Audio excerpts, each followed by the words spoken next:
Hello everyone, welcome back to my channel. आज मैं आप लोगों के साथ एक न्यू सियानमांग फन फिक्शन लेकर आई हूँ, जिस स्टोरी को लिखा है पायल कन्वर ने।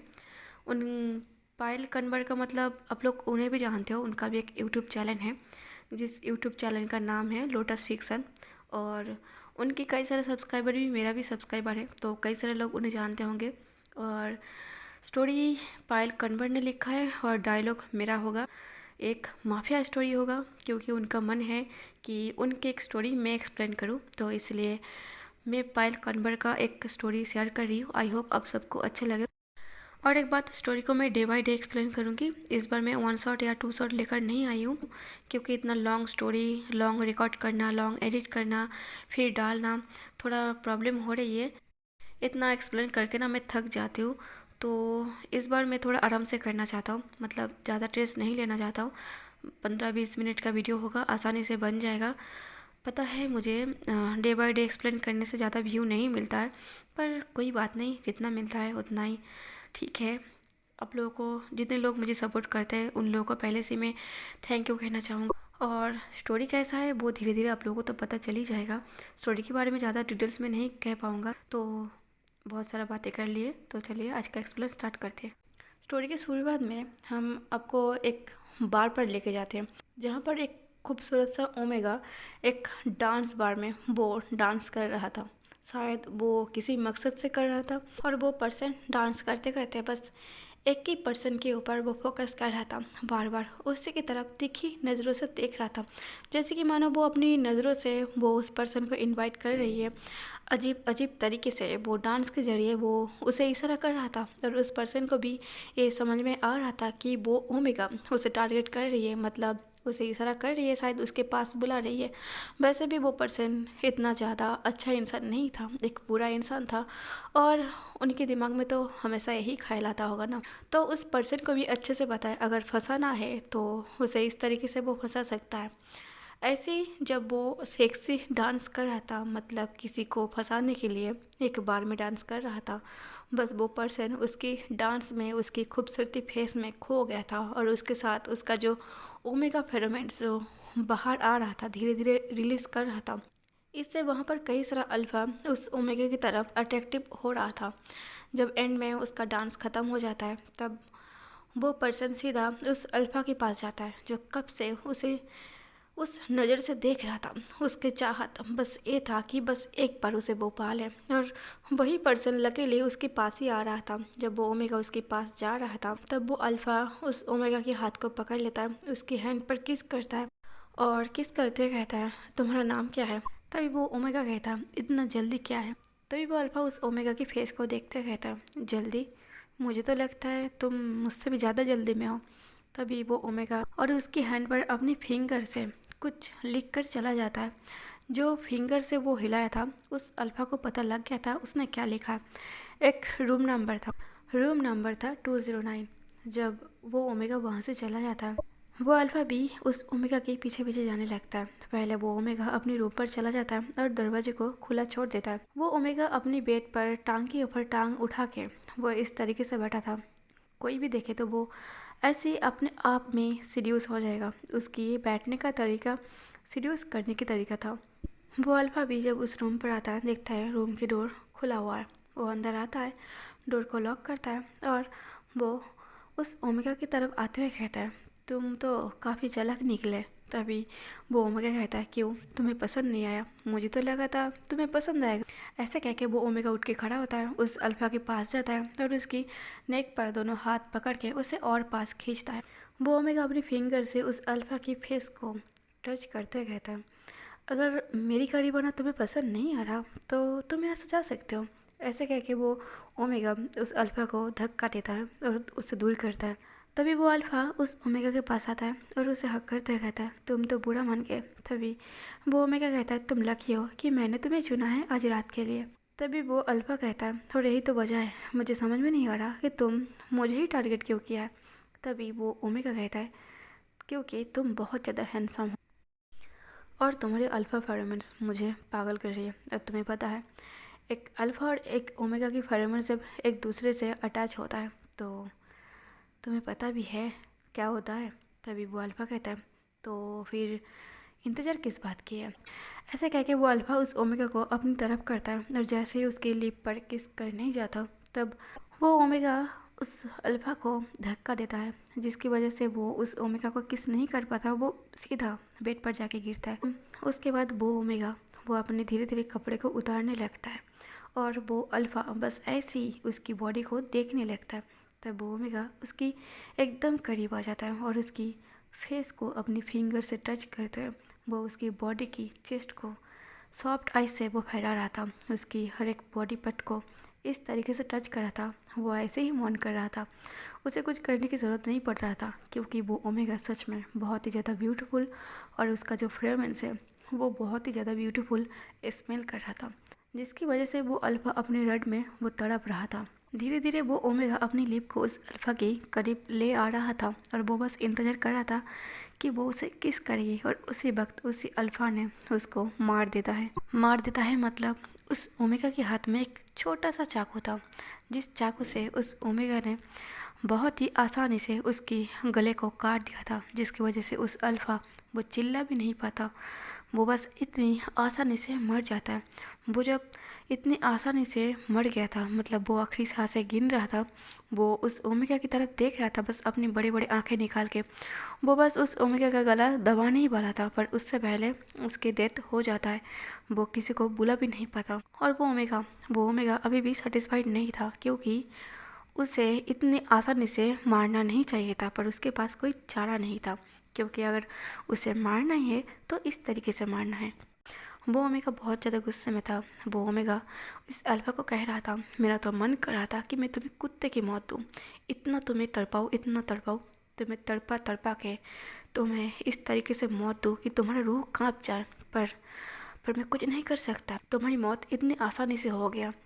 मेरा अगर बस चलता ना तो तुम्हें इतना तड़पाता कि तुम्हारी आने वाली पीढ़ी तुम्हारी मौत को सोचकर उसकी रूह भी काँप जाएगा। इतना सोचते हुए वो ओमेगा वहाँ से अपने आप को ठीक करता है और वो वहाँ से निकल जाता है। अब हम स्टोरी को सीधा 6 महीने बाद दिखाएंगे। 6 महीने बाद कॉलेज पर दो लड़का एक दूसरे से लड़ रहा था, मारपीट कर रहा था, और कॉलेज की सारे स्टूडेंट इस चीज़ का मज़े ले रहा था। तभी एक पर्सन आता है जो एक ओमेगा था। वो ओमेगा बहुत ही ज़्यादा सिंपल था, देखने में बहुत खूबसूरत भी था, ब्यूटीफुल था। उसकी आंखों पर एक चश्मा था, हाथों पर एक बुक था। वो कॉलेज की तरफ आ रहा था। वो था कॉलेज का प्रिंसिपल। जब कॉलेज का प्रिंसिपल वो कॉलेज के अंदर आ रहा था, वो प्रिंसिपल देखता है कि कॉलेज गार्डन में कुछ गड़बड़ चल रही है, मतलब बहुत सारा स्टूडेंट एक जगह पर खड़ा है और वहाँ पर शायद कुछ चल रही है, सब लोग चीख रही है, चिल्ला रही है। ऐसा देखते हुए वो प्रिंसिपल जल्दी से वहाँ पर आ जाता है और सबको साइड करते हुए वो जब देखता है दो लड़का वो आपस में लड़ रही है।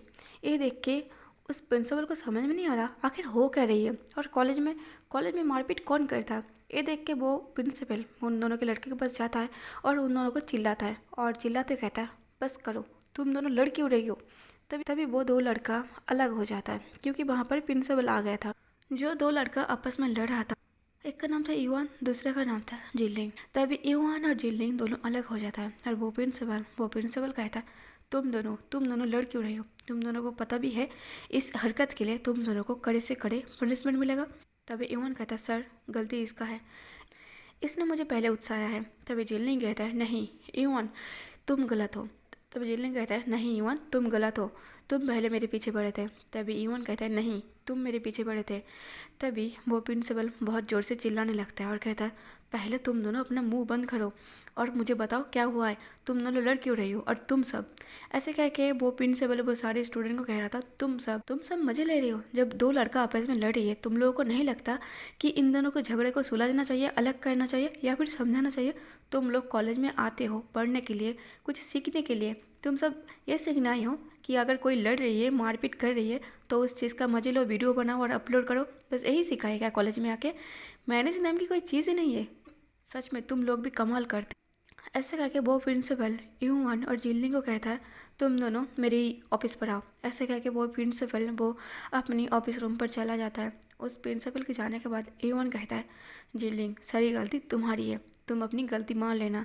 तभी जिलिंग कहता है अच्छा ये तो मैं भी कह सकता हूँ, तुम्हारा गलती है, तुम सारी गलती मान लेना।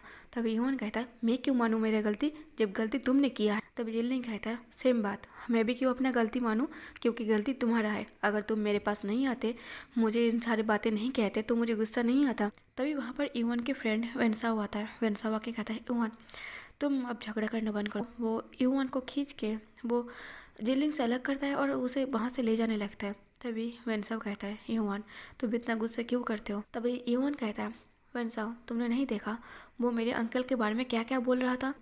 तभी वेनसाओ कहता है सॉरी मैं इस टाइम वहाँ पर नहीं था, मैं दरअसल वॉशरूम में बिजी था और इतने टाइम में इतना कुछ हो गया मुझे पता भी नहीं चला, मैं बस 15 मिनट के लिए वॉशरूम पर बिजी थे। तभी ईवान कहता है 15 मिनट, तुम ज़रा टाइम तो चेक करो। तभी वेनसाओ कहता है क्यों। ईवान कहता है 15 मिनट, तुम आधे घंटे से तुम वॉशरूम पर बिजी थे, मैं 10 मिनट तक वहाँ पर खड़ा था तुम्हारे इंतज़ार में, पर वो लेडीज़ वॉशरूम था, मैं ज़्यादा टाइम वहाँ खड़ा नहीं रह सकता इसलिए मैं बाहर आ गई। सारे लड़कियाँ अंदर जा रहा था और मुझे अजीब तरीके से देख रहा था, और तुम कह रहे हो कि तुम 10-15 मिनट अंदर थे। तभी वेनसाओ कहता है सॉरी मुझे पता नहीं चला कि कब आधा घंटा हो गया। तभी ह्यूमन कहता है एक बात बताओ, तुम घर से तैयार होके आते हो ना, तुम लड़कियाँ इतना सजने संवरने में क्यों बिजी रहते हो, घर से तैयार होके आते हो फिर कॉलेज जाकर वॉशरूम पर तुम लोग फिर कैसे रेडी हो सकते हो, तुम्हें इतनी रेडी किस लिए होना है। तभी वेनसाओ वो ह्यूमन की तरफ देखते हुए कहता है तुम नहीं समझोगे।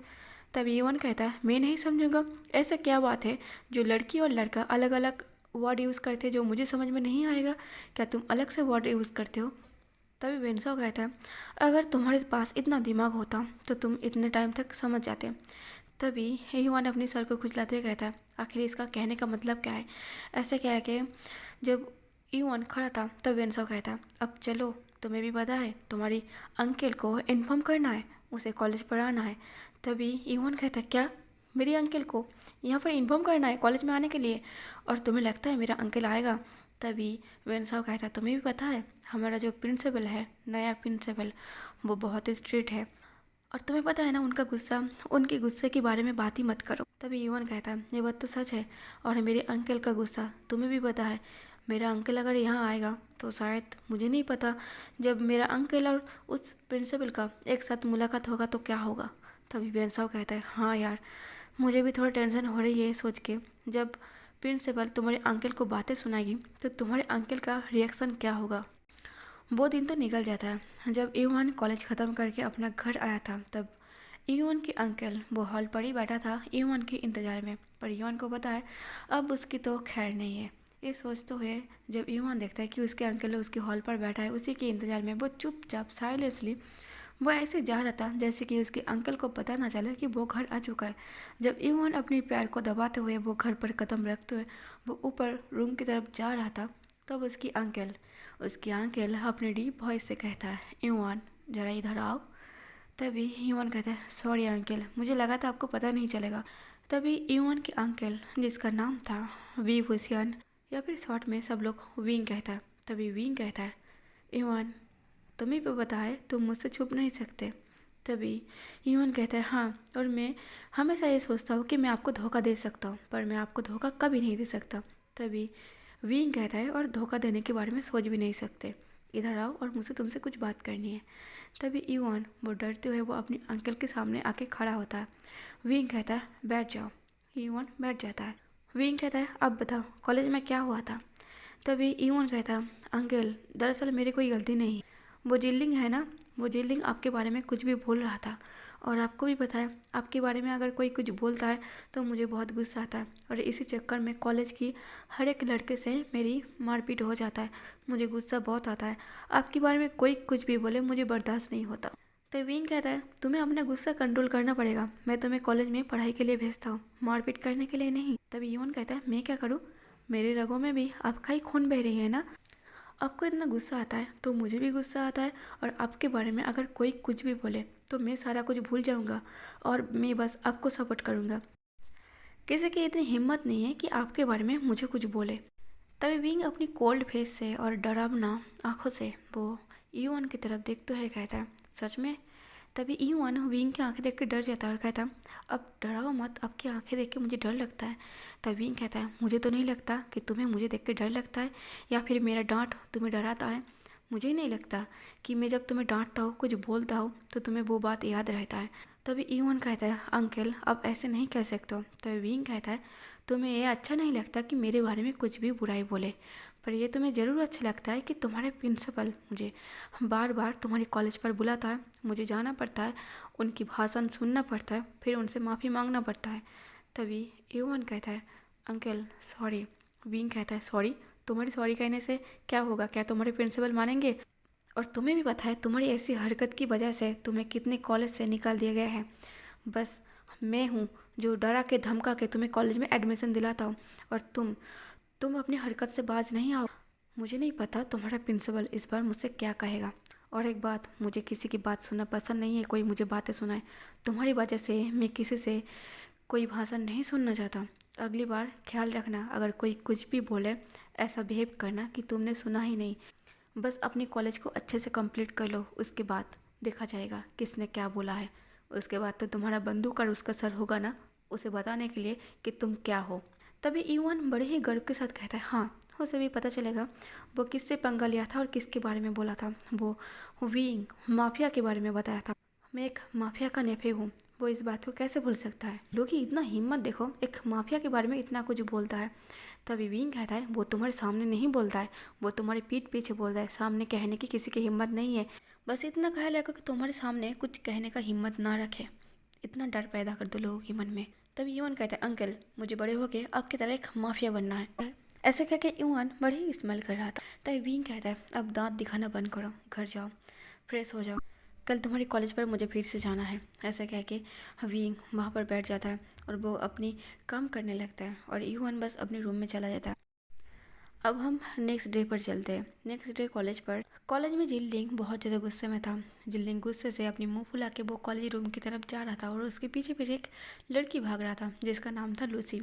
लूसी कहता है, जिल्लिंग सॉरी, मुझे सच में पता नहीं था कि तुम दोनों के बीच झगड़ा हो रहा था।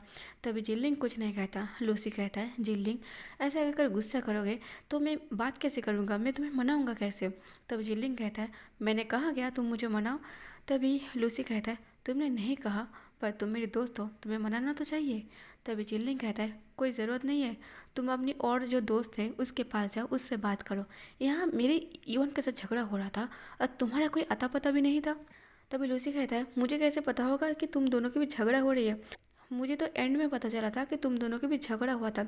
और जिल्लिंग कहता है, और तुम्हें कहाँ से पता चला था? तुम्हारे दूसरे फ्रेंड से पता चला था। तुम्हें तुम्हें तुम्हें कुछ ख्याल भी है कि मैं कहाँ हूँ, क्या कर रही हूँ, किससे झगड़ा कर रही हूँ? तभी लूसी कहता है, सॉरी ना, मैंने तुम्हें सॉरी कहा तो है। ऐसे कह के लूसी अपना कान पकड़ लेता है। जिल्लिंग कहता है, अब सॉरी कहने से क्या होगा? अगर तुम वहाँ होते ना तो तुम मुझे रोक लेते, पर मुझे रोकने वाला कोई नहीं था, और इसी चक्कर में मैंने ईवन से फिर से झगड़ा कर लिया। तभी लूसी कहता है, पर हाँ तुम बार बार उससे झगड़ा क्यों करते हो? तभी जिल्लिंग गुस्से से वो मुड़ के वो लूसी की तरफ देखने लगता है, और लूसी भी डरते हुए वहाँ पर रुक जाता है। तभी जिल्लिंग गुस्से से अपनी एक एक कदम बढ़ाते हुए और लूसी की तरफ अपनी फिंगर को पॉइंट करते कहता है, तुमने क्या कहा? मैं ही उनसे झगड़ा कर रहा था। तभी लूसी कहता है, मेरा कहने का वो मतलब नहीं था। तभी जिल्लिंग कहता है, तो फिर तुम्हारा क्या मतलब था?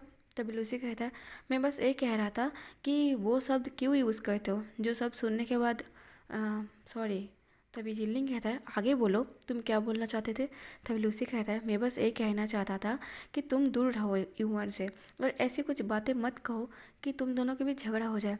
तभी जिल्लिंग कहता है, सच में तुम मेरा ही फ्रेंड हो ना, या फिर यूवन का फ्रेंड हो? तभी लूसी कहता है, अरे मैं तुम्हारा ही फ्रेंड हूँ, मैं यूवन का कुछ नहीं लगता।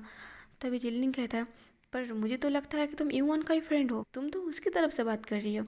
तभी लूसी कहता है, देखो जिल्लिंग, मैं उसकी तरफ से बात नहीं कर रहा, मैं बस इतना कह रही हूँ कि तुम उससे मुंह मत लगो, उससे बात मत करो। वो एकदम अच्छा लड़का नहीं है, तुम्हारे लिए तो बिल्कुल भी अच्छा नहीं है। तुम सबसे प्यारे हो, सबसे हैंडसम भी हो, और सबसे अच्छे भी हो, तुम मेरा भोला भाला सा जिल्लिंग हो। तभी जिल्लिंग कहता है, अब मुझे मनाने की कोशिश मत करो, और झूठ मूठ में कुछ भी मत बोलो। ऐसे कह के जिल्लिंग भी अंदर चला जाता है। कॉलेज स्टार्ट होने से पहले कॉलेज में जिन जुसून और विंग वो कॉलेज के अंदर आता है कॉलेज की प्रिंसिपल से बात करने के लिए, क्योंकि कॉलेज की प्रिंसिपल उन दोनों को बुलाया था। जब जिन जुसून और विंग वो कॉलेज ऑफिस रूम के अंदर जाने ही वाला था, तब वो दोनों जाने से पहले एक दूसरे के फेस को देख लेता है। एक दूसरे के फेस को देख के वो अपनी मुंह बनाते हुए वो ऑफिस रूम के अंदर चला जाता है। पर जिन जिसुन और विंग दोनों ही ऑफिस रूम पर जाके वो चुपचाप खड़ा हो जाता है। ना तो हाय, ना तो हेलो, नहीं तो गुड मॉर्निंग। पर वो प्रिंसिपल बस खड़े हो गए उन दोनों के फेस को देख रहा था। तभी विंग कुछ टाइम साइलेंस हो गए। वो प्रिंसिपल से कहता है आपने बुलाया? तभी वो प्रिंसिपल कहता है अब दोनों का नाम क्या है? तभी विंग कहता है मेरा नाम मिस्टर विहुईसान है। और तभी जिन जिसुन कहता है मेरा नाम जिन जिसुन है, मैं जिनलिंग का डैड हूँ। और विंग कहता है मैं ईवान का अंकल हूँ। तभी वो प्रिंसिपल कहता है पर आप दोनों कुछ काम से आई हो क्या? तभी विंग कहता है मतलब? तभी वो प्रिंसिपल कहता है दरअसल ये ऑफिस रूम मेरा नहीं है, इस ऑफिस रूम का प्रिंसिपल कुछ टाइम के लिए बाहर है, वो 10 मिनट में आती होंगे। तभी विंग कहता है 10 मिनट? क्या मैं यहाँ खड़े होके उस प्रिंसिपल का इंतज़ार करूँ? तभी वो प्रिंसिपल कहता है सर, अगर आप आई हो तो आपको इंतज़ार करना पड़ेगा, और आपके बच्चे यहाँ पर पढ़ते हैं तो आप लोगों को थोड़ा ख्याल रखना पड़ेगा। आप किस तरीके से बात कर रहे हो, अपनी लफ्ज़ों को थोड़ा ठीक से इस्तेमाल कीजिए। तो विंग फटाक से अपनी बंदूक को निकाल के उस प्रिंसिपल को दिखाने लगता है और कहता है क्या तुम मुझे बात करना सिखाओगे? तभी जिन जिसने एक फेक स्माइल देते हुए कहता है बस तुम्हारा यही प्रॉब्लम है कि बात बात पर गन निकाल लो और लोगों को धमकाते रहो, और यही वजह से यूआन और जेलने के बीच कभी बनता नहीं है। तभी विंग अपनी गन को वापस रख लेता है और कहता है और तुम्हारी ऐसी कड़वी जुबान से तुम्हारी और मेरी कभी बनती नहीं है। तभी वो दोनों एक दूसरे के फेस को देखता है और फिर से अपनी फेस को घुमा लेता है जैसे कि वो दोनों एक दूसरे के दुश्मन हो। और इधर वो प्रिंसिपल वो विंग की तरफ देख के बस मुंह खोल के खड़ा रह जाता है और कहता है सॉरी, मैं भी यहाँ से जाता हूँ। वो प्रिंसिपल बहुत ज़्यादा डर गया था और वो वहाँ से चला जाता है। और वहाँ पर विंग बस इंतज़ार करता रहता है। विंग का मन कर रहा था वो जो भी प्रिंसिपल हो वो ऐसे नहीं गायब हो सकता है उसे बुला के। उसका मन कर रहा था वो प्रिंसिपल अगर उसके सामने अभी आ जाए तो उसके सर पर बंदूक रख दे। जैसे ही वो प्रिंसिपल अंदर की तरफ आ रहा था, मतलब एक चलने की आहट सुनाई दे रहा था, तब विंग को पता चल रहा था कि वो प्रिंसिपल वो ऑफिस रूम के अंदर आ रही है। जैसे ही वो प्रिंसिपल अंदर आ रहा था तभी विंग घुमा के अपनी गन को वो उसी प्रिंसिपल की फोrehead पर रख लेता है। पर जैसे ही विंग ने उस प्रिंसिपल को देखा था, देखते ही विंग एकदम के लिए शॉक्ड हो गया था। वो एक ओमेगा था, बहुत ज़्यादा ब्यूटीफुल था, और उसकी आँख जैसे विंग ने शायद उसकी फोrehead पर गन पॉइंट नहीं किया था, शायद उस ओमेगा ने विंग की दिल पर गन पॉइंट किया था। विंग एकदम के लिए चुपचाप खड़ा रह जाता है, और विंग के ऐसे हरकत को देख के वो प्रिंसिपल बिल्कुल भी डरा नहीं था, वो बस ऐसे नॉर्मल था। वो अपनी एक फिंगर से उस गन को हटाते हुए कहता है एक गुंडागर्दी तुम अपनी घर पर करना, एक कॉलेज है, यहाँ पर बच्चे पढ़ते हैं और आप अपनी तमीज़ में रहिए। ऐसे कह के वो प्रिंसिपल वो अपनी जगह पर चला जाता है, पर उसे बैठने के लिए भी नहीं कहता। वो प्रिंसिपल अपनी सीट पर बैठ जाता है आराम से, और विंग और जिन जिसुन की तरफ देखते हुए कहता है आप दोनों जिनलिंग और ईवान का गार्डियन हो। इसका मतलब समझ में आ गई है कि जिनलिंग और ईवान ऐसा क्यों है, क्योंकि उनकी गार्डियन में ही प्रॉब्लम है। तभी विंग कहता है प्रिंसिपल मेरे ईवान ने किया क्या है जो आपने मुझे यहाँ पर बुलाया है? तभी वो प्रिंसिपल कहता है क्यों, आपने ईवान को पूछा नहीं है कि क्या हुआ है? तभी विंग कहता है मैंने पूछा है, पर फिर भी मैं जानना चाहता हूँ कि आपको क्या पता है, आपको किस हद तक पता है, मतलब कितना पता है। तभी वो प्रिंसिपल कहता है प्लीज़ आप दोनों बैठ जाइए। इस सुनते विंग और जिन जिसुन बैठ जाता है, और तभी वो प्रिंसिपल एक स्टाफ को बुलाता है और कहता है जिनलिंग और ईवान को बुलाओ। वो स्टाफ जिनलिंग और ईवान को बुलाने चला जाता है, और कुछ टाइम बाद जिनलिंग और ईवान चला आता है। जैसे जिनलिंग और ईवान आता है तब वो प्रिंसिपल कहता है अब बोलो तुम दोनों के बीच में क्या हुआ था, तुम दोनों झगड़ा क्यों कर रहे थे? तभी ईवान कहता है सर गलती मेरा नहीं है, गलती इस जिनलिंग का है। जिनलिंग हमेशा मेरे अंकल के बारे में भला बुरा कहता है, हमेशा वो ऐसा कहता है कि मेरे अंकल एक बुरा इंसान है। तभी वो प्रिंसिपल हंसते हुए कहता है अच्छा तुम्हारे अंकल के बारे में बुराई कहता है तो मैं भी बुराई करूँगा, क्या तुम मेरे साथ मारपीट करोगे? तुम्हारे अंकल बिना सोचे समझे मुझसे बिना मिले ही मेरी फोरहेड पर गन रख दिया, तो तुम्हारे अंकल बहुत बुरा इंसान है। तभी विंग अपनी आंखें फाड़ के उस प्रिंसिपल की तरफ देखने लगता। तभी वो प्रिंसिपल कहता है ऐसा क्या देख रही हो, मैंने सही कहा ना, तुम बिना सोचे समझे बिना मुझसे मिले तुमने अपनी गन मेरी फोरहेड पर रख दी, तुम एक बुरा ही इंसान हो ना। ऐसा कह के वो प्रिंसिपल वो ईवान को कहता है अब मैंने भी तुम्हारे अंकल के बारे में बुराई कर दिया, आओ अब मुझे 2 थप्पड़ मार दो। तभी ईवान कहता है सॉरी सर। तभी प्रिंसिपल कहता है अगर तुम्हारा अंकल बुरा है तो लोग बुरा ही कहेंगे ना, तो तुम अपने अंकल को क्यों सुधार नहीं लेते? क्यों लोगों की मुंह बंद करने के लिए अपने अंकल को नहीं कहते कि वो अपनी हरकतें थोड़ा सुधार ले? तब विंग कहता है हे मिस्टर, तुम ऐसी बातें नहीं कर सकते। मैं क्या हूँ, मैं कुछ भी करूँ, तुम्हें इससे क्या? तभी वो प्रिंसिपल कहता है मुझे इससे कोई फ़र्क नहीं पड़ता कि तुम इंसान कैसा हो, तुम क्या करते हो, मुझे तुम में कोई इंटरेस्ट नहीं है। ऐसी बात सुन के विंग को थोड़ा बुरा लगता है कि तुम में कोई इंटरेस्ट नहीं, ऐसा मतलब क्या है? क्या मैं इतना बुरा हूँ?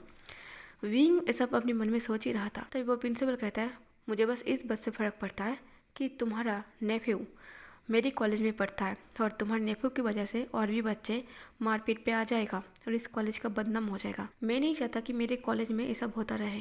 तभी वो प्रिंसिपल ईवन को डांटना ख़त्म करके वो जिल्लिंग की तरफ आता है। वो प्रिंसिपल कहता है और जिल्लिंग तुम कॉलेज में पढ़ने आते हो या फिर ये देखने आते हो किसका अंकल बुरा है, किसका डैड बुरा है, कौन क्या करता है? क्या तुम सिर्फ कॉलेज में लोगों की बुराई करने आते हो? तभी जिल्लिंग कहता है सॉरी सर, कहता है तुम्हारा सॉरी मुझे नहीं चाहिए। अगली बार से मुझे कोई फ़र्क नहीं पड़ता कौन इंसान क्या करता है, मुझे बस ये फ़र्क पड़ता है कि कॉलेज में दोबारा मारपीट नहीं होना चाहिए। इसके बाद तुम दोनों देख लेना, मैं तुम दोनों को इस कॉलेज से निकाल दूंगा। तभी जिनजुन उठ के खड़ा था और कहता है प्रिंसिपल मैं जिल्लुंग को समझा दूंगा, वो अगली बार ऐसी गलती नहीं करेगा। ऐसे कह के जिनजुन कहता है क्या मैं अब यहाँ से जा सकता? तभी वो प्रिंसिपल कहता है यस, आप यहाँ से जा सकते हो और आप अपने बच्चे को अच्छे से समझा देना, कॉलेज पर मारपीट ना करे। ऐसे कहकर जिनजुन वहाँ से चला जाता है और विंग भी प्रिंसिपल से कुछ ना कहते हुए वो जा रहा था। तभी वो प्रिंसिपल विंग को रोकते हुए कहता है हेलो मिस्टर, आप कहाँ जा रही हो? तभी विंग कहता है मेरा एक नाम है। तभी वो प्रिंसिपल कहता है सॉरी मैं भूल गया। तभी विंग कहता है भूल गया मतलब तुम प्रिंसिपल ही हो ना, तुम बच्चे को पढ़ाते हो तो तुम बच्चे को कैसे पढ़ाते हो, तुम्हें याद भी होता है ना तुमने अभी क्या पढ़ाया है? तभी वो प्रिंसिपल कहता है मैंने तुम्हें जाने के लिए नहीं कहा था, पर तुम यहाँ से क्यों जा रही हो? मेरा बात अभी तक ख़त्म नहीं हुआ है। विंग कहता है ओ हेलो, जितना भाषण तुम्हें देना था तुमने भाषण दे दिया है और मैंने सुन लिया है, इससे आगे मैं तुम्हारा भाषण नहीं सुनूंगा। अगर तुमने इससे आगे मुझे कोई भाषण दिया ना तो मेरा गन और तुम्हारा सर, तुम्हें पता है ना? ऐसे कह के विंग वहाँ से चला जाता। विंग को बहुत गुस्सा आ गया था। विंग इतने टाइम से बस अपनी गुस्से को कंट्रोल करके वो उस प्रिंसिपल की भाषण को सुन रहा था, क्योंकि ईवन को इस कॉलेज की ज़रूरत है, क्योंकि ईवन को कई सारे कॉलेज से निकाल दिया था। अगर इस कॉलेज से निकाल दिया तो शायद उस कंट्री में ऐसा और कोई कॉलेज नहीं रहेगा जिस कॉलेज में ईवन को एडमिट ना कराया हो विंग ने। तो गैस आज का पार्ट यहीं पर ख़त्म करती हूँ, और आज का पार्ट कैसा लगा कमेंट करके ज़रूर बताना, लाइक और शेयर कर देना और मेरे चैनल को सब्सक्राइब जरूर कर लेना। Thank you for watching.